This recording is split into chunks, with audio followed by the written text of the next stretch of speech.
गोष्ट आहे 1944 सालची। दुसरं महायुद्ध जगभर पेटलं होतं। सगळं जग त्या महायुद्धाच्या वणव्यामध्ये होरपळून निघत होतं।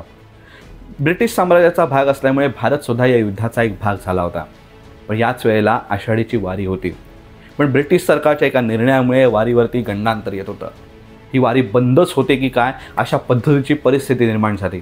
यावेळेला याच्या विरोधात या वारीच्या बाजूने उभे राहिले स्वातंत्र्यवीर सावरकर। त्यांनी ब्रिटिश सरकारला विरोध केला आणि त्याच्यामुळे हे वारीवरचं गंडांतर टळलं होतं।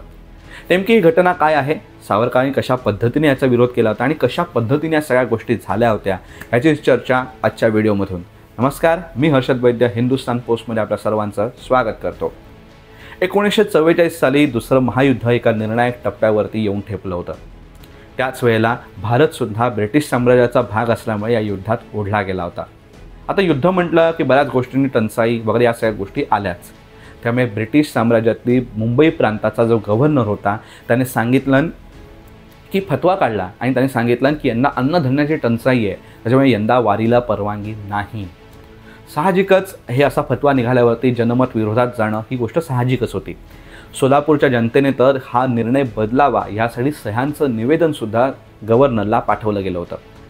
जेव्हा सावरकरांना ही गोष्ट कळली तेव्हा सावरकर लगेचच ब्रिटिशांशी लढा देण्यासाठी उभे राहिले। त्यांनी गव्हर्नर ठणकावून सांगितलं, ब्रिटिशांना ठणकावून सांगितलं, जितकं रोम ख्रिश्चनांना प्रिय आहे तितकंच पंढरपूर हिंदूंना प्रिय आहे।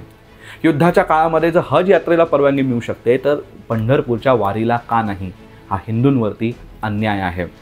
सावरकर फक्त एवढंच ठणकावून सांगून बसले नाहीत तर त्यांनी गव्हर्नरला पत्रसुद्धा लिहिलं आणि त्याच वेळेला त्यांनी वारकऱ्यांना उद्देशून सुद्धा एक पत्र काढलं। त्यात त्यांनी सांगितलं होतं की तुम्ही आता वारीला जाण्यासाठी पंढरपूरच्या दिशेने चालायला सुरुवात करा। जिथे असाल तिथून चालायला सुरुवात करा। मग तुमच्याबरोबर फक्त 10 लोक असू देत किंवा 10,000, तुम्ही पंढरपूरच्या दिशेने चाला। आपल्यासाठी आता पांडुरंगाची 2 मंदिरं झाली आहेत, एक म्हणजे पंढरपूरचं मंदिर आणि दुसरं म्हणजे कारागृह। तुमच्या अटकेने या आंदोलनाची जितकी प्रसिद्धी होईल तितकी कशानेही होणार नाही। तेव्हा अटक झाली तरी बेहत्तर। देह राहो अथवा जाओ, माझा पंढरीचा पांडुरंग भावो, या युक्तीने या संपूर्ण लढ्यामध्ये तुम्ही उतरलं पाहिजे अशा पद्धतीने सावरकरांनी आवाहन केलं होतं।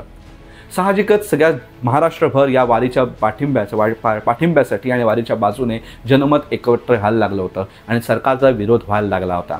शेवटी धनंजयराव गाडगे, सरदार विंचुरकर यासारख्या लोकांनी, सोनोपंत दांडेकर यांसारख्या लोकांनी सरकारला विनंती केली आणि शेवटी सरकारने नमतं घेऊन या आषाढी एकादशीपुरती या वारीला परवानगी दिली।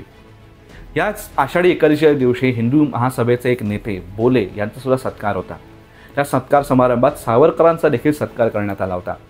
या सगळ्या पार्श्वभूमीवरती सत्कार समारंभाच्या भाषण करत असताना सावरकरांनी सांगितलं की मी जरी देव मानत नसलो तरी जर कोणी देवपूजा, देवभक्ती श्रद्धेने भक्तीने करत असेल आणि जर त्याच्यावरती अन्याय होत असेल तर त्याचं परिमार्जन करण्यासाठी आपण धावूनच गेलं पाहिजे। या युक्तीने मी ह्या गोष्टी केल्या अशा पद्धतीने सावरकरांनी सांगितलं होतं।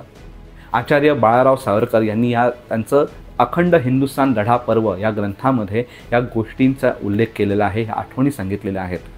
आज आषाढीची वारी सुरू आहे। आषाढी एकादशी आता लवकरच येणार आहे। त्यामुळे या गोष्टींना, या आठवणींना एक उजाळा देण्याचा एक छोटासा प्रयत्न। हा व्हिडिओ तुम्हाला कसा वाटला, ही गोष्ट तुम्हाला कशी वाटली ही कमेंट बॉक्समध्ये आम्हाला नक्की सांगा। आणि असेच माहितीपूर्ण व्हिडिओज बघण्यासाठी हिंदुस्तान पोस्ट यूट्यूब चॅनलला सबस्क्राईब करा आणि फेसबुक पेजला लाईक, फॉलो करायला विसरू नका। धन्यवाद।